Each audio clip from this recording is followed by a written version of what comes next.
Bangladeshi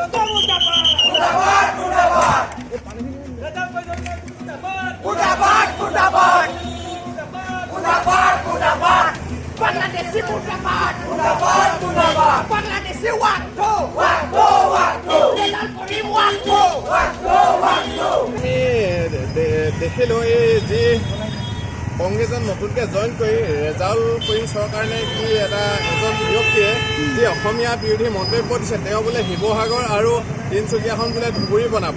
আজি আমি কোন ৰেজাউল কৰিম চৰকাৰ আমি চিনি নাপাওঁ। তেওঁলোকৰ যি পূৰ্বপুৰুষৰ এইটো পৰিকল্পনা আছিল অসমখন বাংলাদেশ বনোৱা, এই ছাৰ ছাদুল্লাহ হওক ভাছানী হওক তেওঁলোকে আগৰ পৰাই অসমখন বাংলাদেশৰ লগত মানে চামিল কৰা ষড়যন্ত্ৰ কৰি আছিলে। এতিয়া তাৰ পৰিকল্পনা সম্পূৰ্ণ কৰিবলৈ এই কংগ্ৰেছত জইন কৰিছে এই ৰেজাউল কৰিম নামৰ এই ব্যক্তিজন। আৰু কংগ্ৰেছৰ যি তৰুণ গগৈ পুত্ৰ আমি গৌৰৱ গগৈ ডাঙৰীয়াক ক'ব বিচাৰিছোঁ তেওঁক অতি সোনকালে কংগ্ৰেছ দলৰ পৰা নিলম্বন কৰক। যি তৰুণ গগৈ ডাঙৰীয়া হুইজ ভোটৰ দিন বুলি কৈছিলে, কিন্তু এই গৌৰৱ গগৈয়ে কিয় বাপেকৰ পথ অনুসৰণ নকৰি আজি এই ৰেজাউল কৰিমক ৰক্ষণাবেক্ষণ দিছে।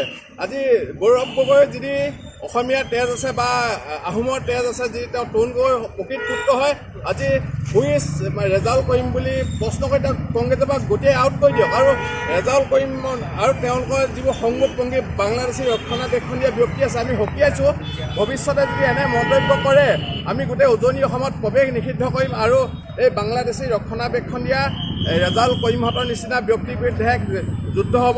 প্ৰয়োজন হ'লে আমি তেওঁলোকক পিটি এই বাংলাদেশী ব্যক্তিসকলক আমি বাংলাদেশ বৰ্ডাৰলৈ পঠিয়াই দিম বুলি আমি অসমীয়া যুৱ মঞ্চই শেষ সকিয়নি প্ৰদান কৰিছোঁ। আৰু মুখ্যমন্ত্ৰী মহোদয়ৰ আমি আহ্বান জনাইছোঁ, তেওঁ যদি সঁচাকৈ অসমীয়া পিটি আছে অতি সোনকালে ৰেজাউল কৰিমক গ্ৰেপ্তাৰ কৰিবলৈ আমি অসমীয়া যুৱ মঞ্চ লখিমপুৰ জিলা সমিতিৰ তৰফৰ পৰা দাবী জনাইছোঁ।